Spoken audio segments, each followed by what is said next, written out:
weren't riots. There weren't riots. There weren't people marauding through the streets with pitchforks. There was a house set on fire, Beverley. There was a house set on fire. We've seen numerous pictures of fires ablaze in Belfast. There was no riot. There was no riot. There is not a house that has been burnt down. Don't try to whip up the British public into thinking that there is civil war on the streets tonight and people are out with their pitchforks. That's outrageous, Beverley. I've never said there's civil war. That's an outrageous allegation. I've never said that. You're floundering around for accusations because you are unprepared to properly call out tonight. You are unprepared to call out outrageous behaviour on the streets of Belfast. Put me on a single shot, please.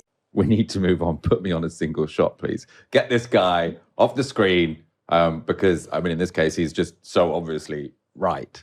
And then resorting to saying, you're saying there's a civil war in this country. Now, that was Matthew Stadlen, by the way, the commentator who was a guest on GB News.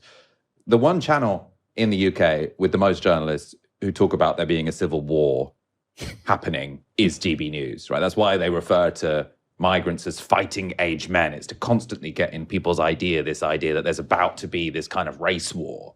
Those are sort of the parts of, I mean, there are lots of parts of GB News I find very offensive, but it is that sort of, that constantly stoking this civil war narrative that I find most dangerous, most damaging, most disgusting. And the idea that that's what Matthew Stadlen, the guest, was doing is completely bizarre. Not bizarre, outrageous.